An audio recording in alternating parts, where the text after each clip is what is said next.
Hello, you lovely people, and welcome back to Sabbatical Stories. I'm your host, Bex Thomas, and I'm coming to you today from my temporary home office in rural France on the Normandy-Brittany border, which is where I spend the European summer along with my hubby Tim. I'm all set up in the first guest room of our reno, which I'm sure you'll learn more about through our time together, but for now, all you need to know is it's a labour of love. I set up this podcast to inspire courage and normalise taking a break from your career. I'd love it if you could help too by subscribing, liking and rating the show. It really would mean a lot. Today I'm joined by Jackson, who's an ex-agency recruiter who since returning from his career break has stepped into the world of people and culture. He explains how the results of a personality test made him question whether he was sat in the right room and how it was the trigger he needed to quit his job. We talk about volunteering in Africa and how it gave him a different perspective, which he has maintained since being back in Sydney, how he approached his job search once back in reality, staying true to his non-negotiables, his integration techniques to ensure he doesn't forget the lessons learned. All this and much more. Deep down, you've tried, dig deep, search wide, enjoy your climb, it's all for you. Good morning, Jackson, and thank you so much for your time today and agreeing to share your story. As it's exactly that, your story, could you introduce yourself and give us a bit of a flavour into Jackson's sabbatical story, please? Absolutely. Well, thank you first and foremost for having me. It's lovely to be here and obviously be sharing a bit of my story with your audience, and I hope you can all get something out of it. I grew up in a little country town, so speaking about myself and putting myself out there as if I'm someone that has wisdom to share doesn't necessarily come easily. But I have made plenty of mistakes and had a few interesting adventures along the way. So hopefully, whether it's a bit of inspiration or through, I guess, misadventure, there'll be something a few of the people listening can learn. I grew up in Orange, which is a little country town about 4 hours west of Sydney. I moved to Sydney after I graduated high school, studied business at Macquarie University and started my career early working in sports business, which was kind of like every boyhood dream. Got to be involved with a couple of footy clubs when they won titles, which was amazing, the Waratahs and the Swans. From there, after graduation, I moved into agency recruitment, which was a wonderful experience, met some amazing people, but ultimately agency recruitment wasn't where I knew I was going to be forever, which is kind of what led me to the sabbatical, which I guess we'll probably talk about today. And from that experience, I learned so much, met a lot of amazing people, helped shape my worldview, a bit of who I am today, and ultimately why I'm now working in people and culture for an amazing healthcare company. So yeah, really grateful to share a bit more of the story. Great. And look, you mentioned that you knew agency recruitment wasn't where you were going to be long term. What specifically was it that triggered or prompted the decision to take a break? I remember at one moment doing a personality test with the group of recruiters that I was working with at the time, and you may know the DISC profile. Yeah. I remember we're all sitting around a boardroom and they gave us the results, and for anyone that hasn't seen it before, you get your results in 4 different quadrants according to D, I, S and C, and pretty much everyone in the room was like up in one particular quadrant and I was in the polar opposite little corner. And I just started thinking, not sure I'm in the right room here. And we all sort of talked about, why do we do this job and what is it that we're most inspired and motivated by? A lot of the conversations were about money and bonuses and salary and learning about the businesses that we were recruiting for, which is all absolutely wonderful, and a lot of recruiters do an amazing job. But for me, I was like, I just got into it because I want to help people. And I kind of had a little realization that, these guys are really just doing this 12, 14 hours a day. And even if I'm doing it 10 hours a day, I don't love it like these guys do. And I'm not going to be the best I can possibly be at it. I'm not going to be the greatest recruiter. I don't feel fulfilled by this. And then I started having some conversations with my directors who were the best. They were so lovely about thinking, is this really for you? Is this really what you want to be doing? And I was very much like, I get really inspired when I got to recruit for like not-for-profit companies. There's a few like House of No Steps, now Aruma and Catholic Healthcare, where we were having recruitment conversations based on hiring for people that wanted to be a part of a company that was making a positive difference in people's lives. And I was like, I want to feel like I'm doing that more often than writing numbers on a whiteboard. And I wasn't doing it that much anyway, because I didn't love the role in the BD side of things. So being able to have, I guess, an expert do the personality test, tell me a little bit about my traits, and I guess having that external perspective, and then some really loving conversations with my managers that sort of prompted me to reflect on what I was good at, what I wasn't good at, and then allow me the space to sort of come to that realization that, yeah, this isn't where I'm going to be long term. And so why then take a break and a sabbatical rather than just get another job? Yeah, so I think it's a bit of a cheesy analogy, but you can't read the tea leaves when you're still in a tea bag getting dunked.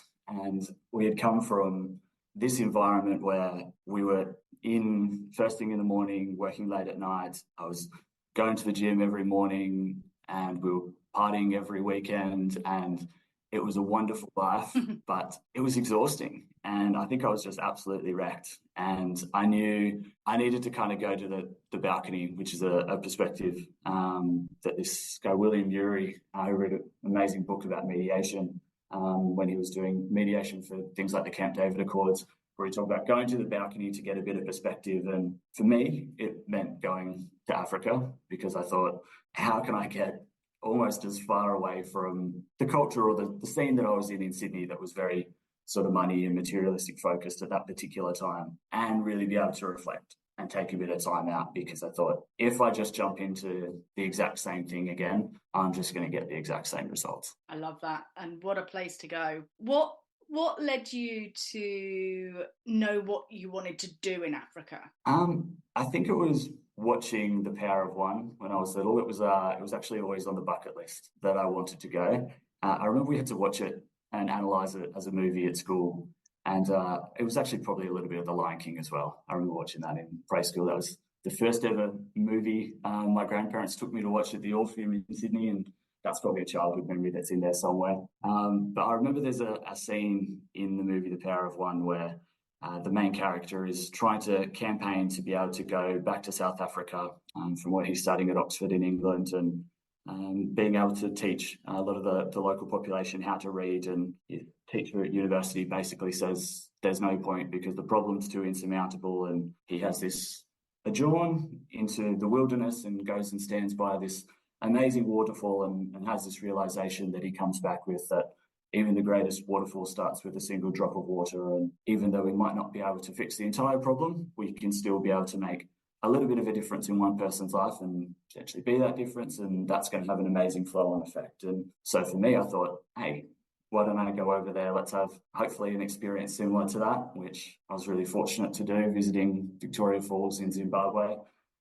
And it was absolutely one of the best things, if not the best experiences of my life. So talk us through the trip. What did you do and how did you make it become a reality? I think I basically was sitting on my bed having a coffee the Monday of the morning after finishing the following week with the recruitment company, and literally just Google searched volunteering in Africa, started doing some homework, went on some different forums online, did some reading, knew I just wanted to give back. I felt like I'd been pretty selfish for a little while, not in an awful sense, but I think it is lovely to be able to give back and be a part of something that's bigger than yourself. So if I'd been in this environment where I'd been stressed about hitting targets and achieving certain metrics, that why don't I do something that's just the furthest thing from that and actually go and get my hands dirty again? As I said, I grew up in the country, so moving to Sydney and working behind a keyboard, my hands are getting pretty soft, and I was getting pretty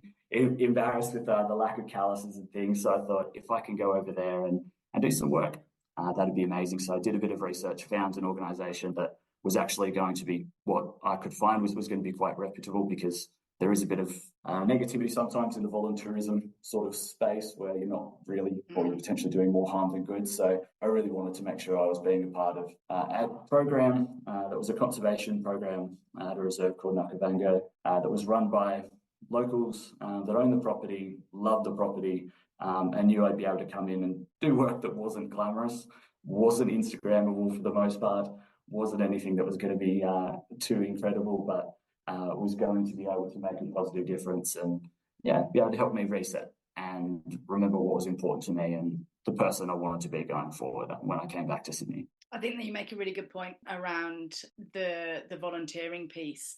I am very passionate around tourism leakage and really highlighting to travellers and tourists the impact that they can have on local communities, and actually how, as you say, it can do more harm than good. And I set up a blog when I actually took my sabbatical called Community Back Pocket, and it was all about promoting local and, as you say, making sure that the company that you go with is a local company and they love the land and it's regenerative, rather than exactly doing it for that external Instagrammable impact. Yep. So I love that. Did you have any limiting beliefs or sort of challenges, personal challenges that you needed to get over to make it reality, or was it pretty plain sailing that you knew what you wanted to do? No, I think so. My mum grew up as one of 9, and without oversharing her story, it wasn't always the easiest upbringing, but she moved to Sydney and became a nurse after finishing school. And my upbringing was really watching her working 16 hours a day to support my sister and I. And so that was kind of where I got my work ethic from, just seeing, okay, she came from a really simple upbringing, got herself out of those difficulties by working really hard. And so I knew I didn't grow up naturally the biggest, fastest, smartest, strongest in just about anything, but I knew I could work really hard. And so for me, part of the challenge was feeling like I was doing something wrong by not continuing to work really hard, that I should be at work, I should be doing something else, or all the guys I was just colleagues and peers with are all getting ahead now whilst I'm not, and maybe I'm going to fall behind. And so there are a few of those moments where I think for people that are naturally strivers, to actually be able to give yourself the permission to pause was challenging. But for me, again, I feel like I might be using too many little cliches, but the idea of the bow and arrow was something that was told to me, that you've got to actually pull back to be able to go forward effectively. And that maybe gave me a bit of the peace of mind to know that this experience to pull back, see the big picture, was enough to let me sort of forgive myself a little bit for when those days where I felt a little bit lazy, and was able to, I guess, embrace the experience without feeling like I should be at work, I should be doing something else. But there definitely was a few of those days where I felt a little bit guilty, like you should be at work, everyone else is at work, and you're off gallivanting around in the fields and hanging out next to a waterfall and doing these things. But I think being able to know that we were working really hard from basically sun up to sundown still made me feel like I wasn't being too lazy, if that makes sense as well. Yeah, it's the dialogue that you have internally in your head, isn't it? The inner gremlin that tells you all of those stories, all of those sort of preconceived stories, and it's how you have that conversation to quieten the gremlin. What was the response from your inner circle, so from your family and friends? Well, it was funny. At the time when I first went, I actually thought I was being really spontaneous. But one of my best friends actually sent me a screenshot from probably a conversation 6 years earlier, just saying, I want to go to Zimbabwe. Wow. And I'd forgotten we'd even talked about it. But she was like, yeah, you said you were going to do this years ago. And I was like, oh, yeah, I did.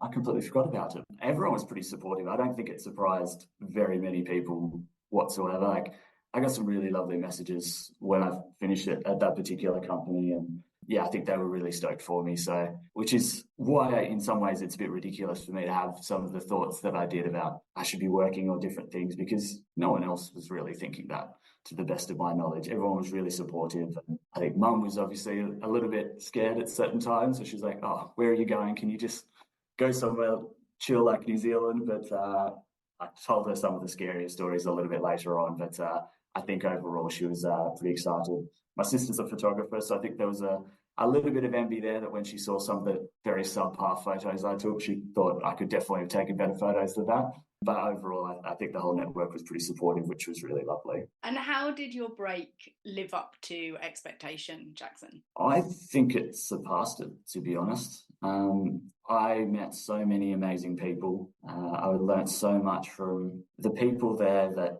truly love the land so much, that waking up and having conversations immediately about the passion that our host had for the soil, and therefore the grass that's going to grow, the shrubs that are therefore going to grow from that, and what that's going to give shade to, and what that's going to be feed for. And the eternal flow-on effect that everything does and the connection it all has, waking up to lions roaring and being able to have difficult conversations with people from around the world. When I was at uni, one of our lecturers gave us the analogy of thinking of a beach ball being in the middle of the room when you're having conversations, and that each of us will swear that it's blue, red, yellow or green if we can only see our side, and we'll be 100% sure that we're right, and we are, but we're also 100% wrong if we don't factor in other people's perspectives. And so being over there and being able to have difficult conversations about poaching, for example, and conservation and safe limits or safe population limits for certain wildlife in particular areas, which was really confronting because oftentimes in the West, we would think elephant poaching, for example, is a big emotional topic that they see it very differently to we do when you are a farmer and that farm that might be getting trampled is the only source of food for you and your family. So it was nice for me to be challenged again and be reminded that I don't have all the information because I watched one Leonardo DiCaprio documentary, and I should have more humility to actually sit and listen. And it was funny, I actually told that beach ball analogy whilst I was over there, and someone I met whilst doing the volunteering went over again probably about 6 months ago, and she said that Ian, the host over there, is still actually using that now in his orientation presentation when he brings things on to try to convince people not to think they have all the answers and to consider their perspectives. So that was a nice little unexpected piece. So I learned so much. This could probably be a Joe Rogan 3-hour podcast, but I was really, really grateful for so much that I learned. And yeah, of course, not everyone needs to go all the way to Victoria Falls in Zimbabwe to have that experience, but for me, I think that solid detachment from my comfort zone in Sydney was one of the reasons that it made it incredibly valuable. And what were you actually doing, like day to day? So you were volunteering, but give us a bit of an insight into a day in the life. Yeah, absolutely. So we were usually up about 4:30, 5 o'clock in the morning. So it was freezing cold when you get in the Jeep. So you'd have 4 or 5 different layers on for the open air Jeep trip out to the rest of the reserve. And some days we were literally working on repairing roads and the local school that had some flood damage. We were doing sort of bush regeneration, so literally just a glorified way of saying weeding, pulling out noxious weeds. So getting the hands dirty, which was good. Being able to work in the local school was amazing. Getting to meet the kids, which are just so full of joy for their education, which was really lovely. Planting trees was a big piece as well. Even one element that felt like it was just us going on a game drive, we'd always be recording what we would see when we were out observing animals. So essentially we'd be recording what we were seeing, where we were seeing them, what they were doing. So if it was something like we were observing kudu and they were eating grass, we'd record that because they'd keep that information on file so they could know. Same, for example, if you think about going whale watching, you want to know when are going to be the most likely times that people are going to be able to see whales and when are they actually breaching. Likewise for their tourism industry, being able to record what are the animals actually doing. Obviously, what are they eating at certain times of the year is impacted by the droughts or the rains. So if they're grazing higher, it's probably because the grass is starting to die. Now they're looking for alternative food sources. How receptive are they to us? Obviously determines how close we can get and what sort of experience they can give tourists coming in as well. So it was really lovely to have those education sessions, get our hands dirty, and then working in the bush and actually still getting to observe the animals and also feel like we're recording some information. So it was still useful, even though it's an experience people probably would spend thousands of dollars to actually get at the same time too. And how long were you there for? So that was about 4 or 5 weeks that I was in that program, living on site. And then I did a little bit of time as well where I just flew in and out of Johannesburg in South Africa. And whilst I was there, we were able to duck across to Zambia as well, which was lovely. So we had the weekends free. So we were able to go and see things like Big Falls and go for a swim and go camping and go out as well. There was an exciting little local backpackers bar as well. So it was nice to still have a few of those days to blow off some steam and get around and then eventually come back to reality and think about the job search and getting back into, I guess, what we call regular life with a bit of a new perspective. And you mentioned obviously having different conversations and shifting perspectives. Was there one or two pivotal moments or experiences that you had whilst on your sabbatical that maybe impacted a perspective specifically or life generally? I think there was a few with the people that I met, and I don't know, it's hard to put into words. It was similar to when I was in India a couple of months ago.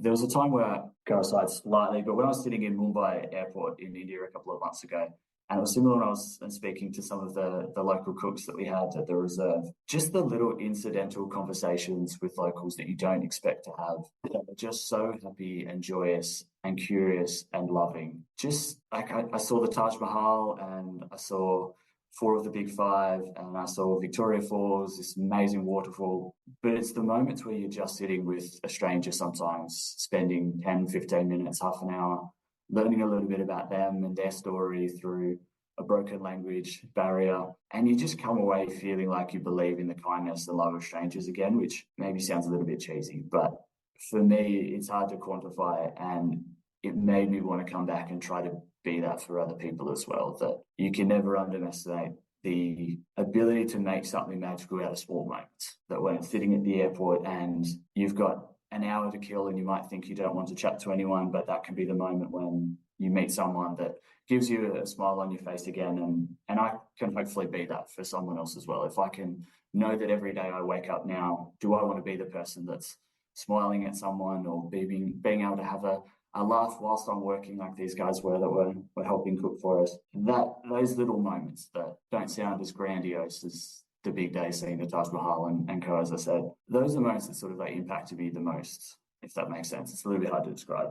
No, it does make sense. And there's a real theme through a lot of my conversations that I have on the podcast around time and time, I don't know, the meaning and the feeling of time almost shifting and changing when you travel or when you're actually taking a intentional career break or sabbatical. It kind of changes that feeling and sense of time.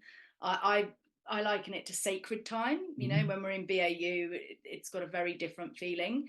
And then also the connection, as you say. So I think also the time that you then have means that you're potentially open more to then creating those connections and having those conversations. And there's a real theme through all of these conversations I have around time and connection. And I think you've hit the nail on the head around those experiences that you have both of those, lacing through.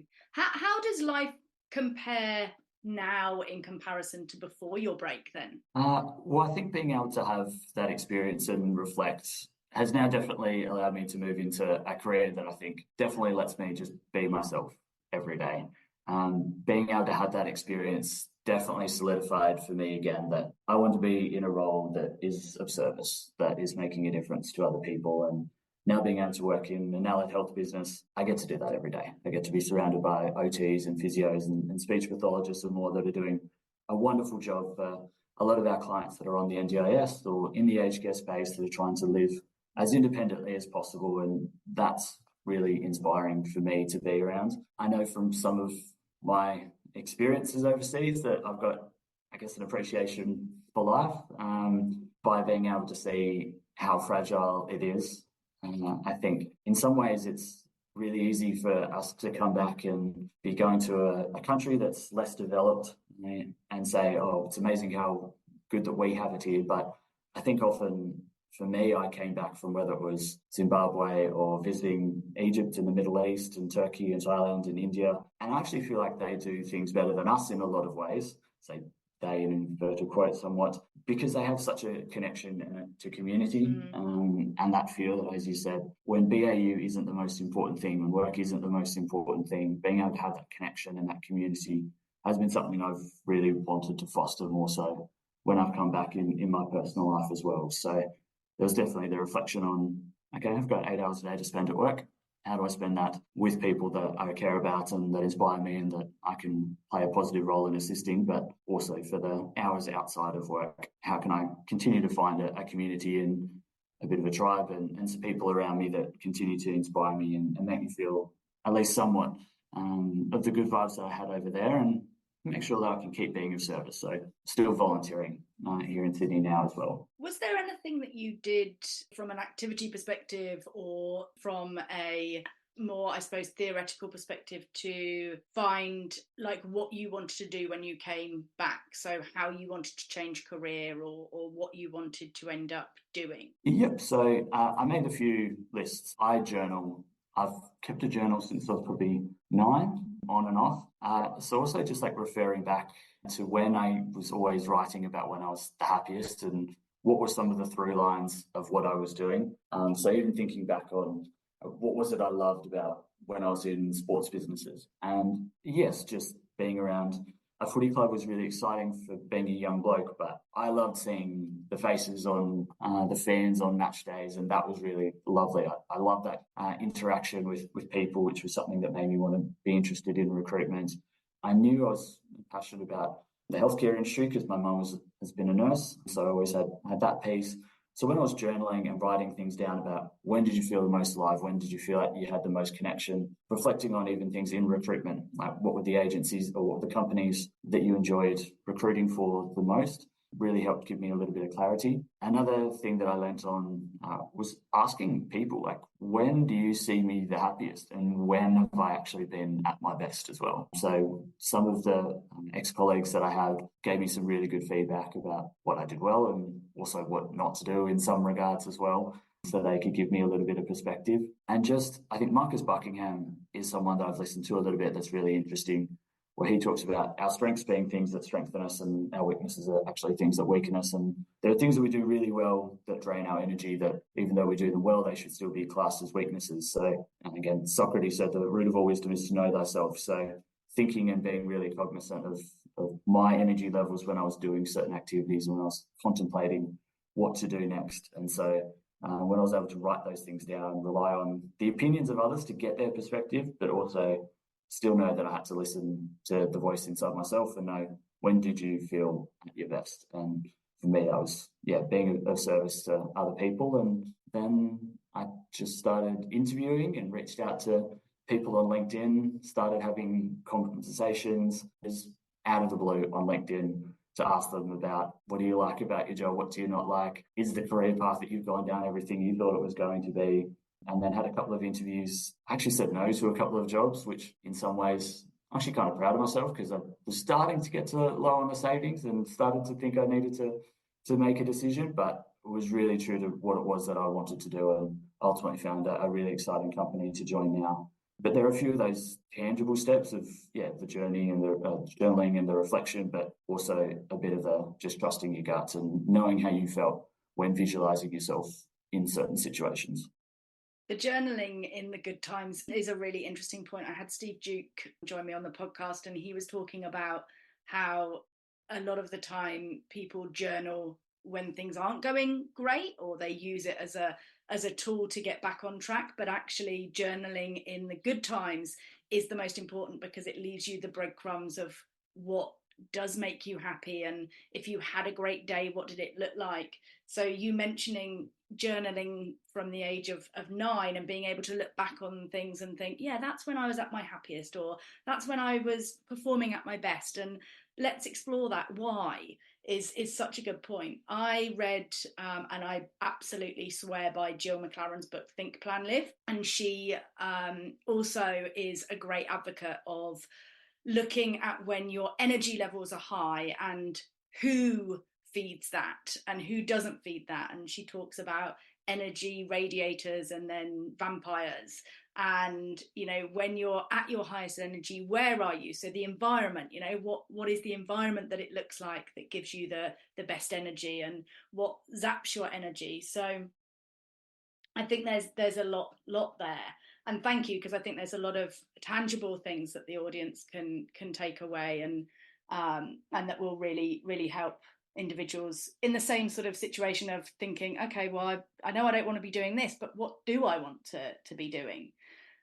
You also mentioned that you said no to a couple of opportunities. Why say no? What did they not have or have that sort of indicated they weren't the right things for you? One was a purely internal recruitment role.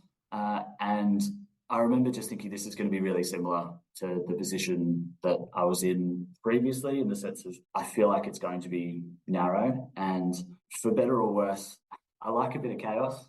And I know that I have to remind myself about some days in this role where I've got a million and one things being thrown at me at any given time, phones ringing, emails, there's someone coming to chat to me, my work phone and my personal phone are both ringing, and I have to remind myself that I am really happy when I'm busy and there's plenty going on. I love that I can go from one conversation, which is really dark and heavy, and it's really sad that I'm having to support a team member, to then being able to change gears completely and talk about how we're going to plan our end of year celebration or the next social event that we're running. And I thought, if I go into an internal recruitment role, I'm going to fall into just doing recruitment again, and I'm going to feel like I want a little bit of something else. So as much as a couple of those companies, I did feel like I liked the brand, I didn't love it. And yeah, I just sort of wanted to trust that there are times in life where I know you've got to take the 80% and you don't want to wait for the Disney fairy tale.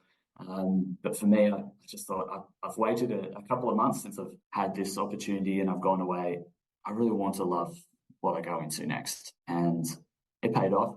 That, I think I should say, and you know, this is fortunate for me that I knew I had a little bit of time to be able to make that decision, and I'm really grateful that I did. And what did you, or what would your advice be to others in a similar situation where when they come back from sabbatical, there's a role that's so easy to say yes to? What would your advice be on how to hold on to everything that you've learned and actually stick to your non-negotiables and say no? Yeah, so I had a little bit of a list that I made. For me, it was things like salary, location. I knew if I was going to be commuting too far, it was going to really exhaust me, and I wasn't going to be able to show up at my best, which I need to be able to do. Ultimately, I knew I had to really connect with the brand. I had like an Excel spreadsheet. It sounds a little bit nerdy, but I had tick boxes, so I could literally have tables and charts to be able to say if it ticked the boxes, and it needed to have a certain number of ticks before it would tip over into, yes, this is something I should consider. So it was more about the cause and the purpose of the organisation, the logistics of things like the salary, the location, the, I guess, intangible feel of how did you actually emotionally feel whilst you're in the interview? Did you enjoy it? Could you see yourself having a beer after work with these people and actually enjoying it as well? Is there going to be learning and development opportunities too? Because I'm a big believer in the idea that progress equals happiness. So if it's going to have those different quadrants being able to tick, then I was able to say, yes, this is right. But if there was a really big area that was missing, such as I don't think it's going to keep me engaged, or it's going to be some great people and pay me well, but I'm not going to be able to continue to learn and develop, then ultimately it's a no. But that's going to be different for everyone. Yeah, but such a methodical way of doing it. And I think if you have it on a spreadsheet or written down, it just gives it that tangibility, doesn't it? And it cements what your non-negotiables are, or what you want, and it's an anchor then to you being able to say yes or no, or, you know, do I compromise on one thing or not the other? But fundamentally, it's knowing what you want and knowing what those non-negotiables are to then be able to make a decision based on that. Yeah. It sounds like a unbelievable journey. What was the most unexpected part of the journey, from you handing in your notice on the Friday to then exploring on the Monday opportunities over in Africa and volunteering through to where you are now? In terms of what's been unexpected, it's a good question, because I think I went into it just being completely open-minded. I don't know if I'd say I do like a prayer meditation sort of process where I kind of just sat and I said it at the time, like, I just want to be open to whatever comes next. And for me, I think there were definitely times and places that I wouldn't have seen myself going. Like if you told me 3-4 months before I went to India, I would not have expected that I was going to be there. I just happened to stumble across a book that someone had given me 3-4 years earlier that I read at that particular time that then inspired me to go over there as well. Yeah, there was probably a few different pieces that, I felt like were unexpected, but maybe just my emotional connection to the land and the people that maybe I didn't see coming. Actually, you know what? It's the fact that I've probably been able to keep things going for as long as they have. We started doing Meatless Mondays when we were in Zimbabwe, and I still did that even to this week. So that's something that I definitely didn't think I would have maintained all these years later. Maybe not something that's as recreatable for everyone else. But yeah, that was maybe something that was unexpected. Even the friendships too. Like I'm still in contact with people from over there. So that's something I didn't necessarily know that I'd build those friendships and connections quite as deeply as I did, which I think anyone that's met strangers when traveling, to your point about time, you do build connections really quickly when you're going through unique experiences. So having not been in those unique predicaments previously, being able to build those connections was also something that was a lovely surprise that I still have now. So true, isn't it? Friends on the road, you feel like you've known them for years and it could only be 10 minutes. You end up staying with people that you would, it just wouldn't be normal to meet somebody on the streets of Sydney and say, oh yeah, my friend lives here, and go and visit them and go and stay. Whereas when you're traveling, it seems quite acceptable, quite normal to meet somebody at a bus stop and get chatting and start then sort of, sharing life stories and then meeting, somewhere else in the world and staying at their home. Or it's fascinating. And again, it goes back to, you're right, it goes back to that time feeling different and being different in that sort of space. You mentioned Meatless Mondays, and you've kept it going. So how long ago was your sabbatical? Yeah, so this was through the end of 2019. So right before we hit COVID, which was very convenient. So it was great to be able to get that experience in, which when I came back, and ultimately the world changed a little bit. Slightly. Yes, just a tad. But being able to have a bit of that perspective, I think, made the time throughout COVID and being able to, I guess, eventually now be in a position within health where we were able to work from home and being an essential service in a nice way for at least myself and us working, we were able to continue working through that period. So it's been lovely to be able to have, I guess, the ability to stress test what you learned overseas and be able to see if you can still apply it in the real world, because it's one thing to be all sunshine and rainbows and think life is great when you're on holidays, but when you come back and you've got the stresses of work, are you still going to be the person that you want to be, or are you only able to apply that in blue sky weather? So to be able to say, you know what, I've faced difficulties, I've come through challenges, COVID's going to be another one, but we can make it through and try and be a person that was positive for other people that had it far worse than myself. So that was nice. And obviously COVID was something else that was unexpected, but being able to, I guess, continue being the person I wanted to be when I returned through that period, and hopefully a little bit since, is nice. And how did you do that? Because 5 years ago is, a pretty lengthy period of time, but to have held on to the lessons and the learns and the experiences, as you say, 5 years later, were there any techniques or things that you did similar, I suppose, to the Meatless Mondays that you've used to integrate your sabbatical experience into the past 5 years? I think keeping some of the connections with the people has been lovely, and remembering our connection over there and knowing that it felt so amazing to be able to have those experiences and then trying to integrate them as much as possible coming back home. So if anyone saw the inside of my house, it's probably an interior decorator's nightmare, because so much of it doesn't flow together, because I've got souvenirs and bits and pieces from all around the world that do not necessarily flow together. But it's hugely important to me to have the papyrus from Egypt that I went and saw, and little tickets and things from the backpackers bar in Zimbabwe, and little trinkets from a Buddhist temple in India. And when I see them, it reminds me of those times. And so I can remember, who's the person I want to be today? Is it going to be the person that's cranky about waking up at 4 a.m. to go to work, or is it the person that's going to be grateful to be able to get up and be of service? So really lucky also that social media gives us a few reminders every now and then that pops up, and on this day 12 months ago or so, that those pop up. I do have certain songs that I made sure I only listen to when I'm on certain trips. So I try not to listen to them too much again when I'm back, because of that.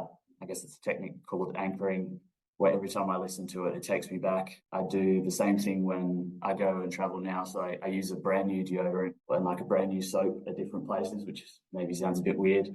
But then every time you get a sense of that smell, again, it takes you back to that particular place. So a few of those things that probably sounds a little bit strange, it helps just remind me of those times, and you never want to forget. So if it's referring back, I made a little video of the trip too, recorded some of my very amateurish footage that I can go back and watch as a little 3-minute mini movie about the time. And it just brings all of those emotions so much back. So I know we're not recording the video at the moment, but I still get chills every time I think about it. So I think keeping it at the front of mind and not letting it something that you do get that you do forget about makes it a part of you, and that's really important to me, so I don't forget some of those important lessons or just how amazing it was. And knowing that those opportunities and those events are possible gives you more hope and positivity about the future, that you never know what else can come, and there's so much happiness and so many adventures that you're yet to explore and be able to realise. The best is yet to come, hey? I think so. There's so many times where I've done things in life where I would have no idea that I was going to have done that. And that 18-year-old, 19-year-old knucklehead Jackson would have had no idea that he was going to be doing one day. Or even this experience, talking in third person on a podcast. So who knows? Love it. The anchoring makes me chuckle. Growing up in the UK, it's sun cream for me. Which it absolutely wouldn't be for the Aussies, I know. Yep. But growing up in the UK, that smell of I think it was Boots sun cream, coconut kind of smell just took you back to summer holidays, and still does. Even though we've lived in Australia for 13 years, it's still, there's a certain sun cream that's from the UK that just takes me back to a summer holiday. So look, thank you so much for your time, Jackson, today. It's what an amazing, inspiring story, and I think the listeners are going to love it. What would be your top 3 tips for individuals that are considering a break or about to embark on a sabbatical? So one I will start with, I think, is quite practical, because I didn't come from a lot of money or a lot of wealth growing up. There were times when I first moved to Sydney and I was sleeping in my car eating rice and tomato sauce, sharing at the gym, and considering whether or not I should fish out some gold coins from a fountain so I could buy more food. But at that time, I wasn't thinking about reading the history of Western philosophy or the Bhagavad Gita or traveling the world. I was just trying to make it through the day. And so I was really lucky that I saved a lot of money and worked really hard to put myself in a position where I could have the breathing room to take a break. I know not everyone's fortunate enough to do that. So make sure, if you're able to be financially secure, to take the break. I think that really gave me the ability to use the time effectively without having to stress that the bills were due and that something was coming around the corner that I really needed to prepare for. I could take the time. So I think being prepared was definitely really positive for me, which I know isn't possible all the time. But if it is something that you're able to plan for, if you're feeling like you're getting the itchy feet, making sure at least all the I's are dotted and the T's are crossed. For me, number 2, I really wanted to be clear on my objectives and actually set my intentions for what I wanted to get out of the time. I still do it on the weekends. Like, often I'll set myself a to-do list on the weekends, even if it's something as ridiculous as I want to actually relax, because I want to set the intention of, I don't want to have the next 3 months off or have the weekend off, even on a macro scale, and feel like I wasted the whole time on social media or not being present, actually relaxing properly or making the most of the experience. I want to be really clear on what it was that I was getting out of the experience. So once I was able to control the controllables when it came to things like budgeting, setting my objectives, being really clear on what I was hoping. It sounds like a little bit of a cop-out for point 3, but trusting the process and just being really open-minded. Like, if you've been able to make sure you've done the core things like the budgeting, update your Seek profile and update your LinkedIn if you need to as well, so you have put yourself out there, you've set your intentions of what you're trying to achieve, being really open-minded, being kind to yourself, knowing that whatever happens throughout the next couple of months, if you act with a selfless intent and you're positive and kind to others and you are trying to find the inspiration to take the next step that's going to be in service of others, there's not going to be any mistakes. It's all going to come together. Even if it doesn't look exactly as you've drawn it up, even if it doesn't look like anyone else's plan, ultimately things will come together in the end, which it gives me hope every day. And obviously my story is still yet to be entirely written, but I like to live with that hope that if we're able to continue to be clear on what we want, control what we can control, and trust the process and be kind to ourselves and others, it's all going to come together in the end. And I really appreciate, obviously, the time now getting to share a little bit of my story. I hope it's been useful. I hope it's been a little bit informative. Really grateful for it all. Well, I'm very grateful for you. Thank you so much. I really appreciate you and your time.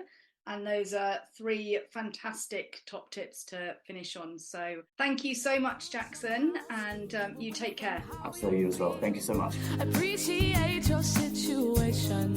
Let's try to keep this real. Thank you for listening to another episode of Sabbatical Stories. I really do appreciate each and every one of you taking the time to join us. Thanks to Jackson for sharing his special story, how he used his break as a vehicle to transform from one industry to another.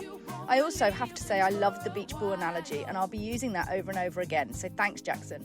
Jackson's book recommendations and LinkedIn profile will be in the show notes, so feel free to reach out to him if you have any further questions. Thanks as always to Auntie B at the Flaxen, my amazing, patient and talented producer. I also want to give a special shout out to the incredibly talented Joanna Cook, whose soulful blend of smooth vocals we are lucky enough to use throughout the show. If you are interested in sharing your story on Sabbatical Stories, please do get in touch. DM me on Insta, it's sabbatical_stories, or Rebecca Thomas on LinkedIn. Both of the links will be in the show notes. If you enjoyed this episode, I would really appreciate it if you could subscribe, like and rate the show. It would mean a lot to me. And also, if you think a friend would like this episode, please do buzz it over to them. After all, sharing is caring. Until the next time, take care and dream big. Countless words of the birds feel that bowing strings, and a heart full of soul, it's connected. And I'm moving along, I won't let it all. Turn the other cheek, show them your smile. You won't believe things for a while. Taking matters into your own hands, you won't believe that you're making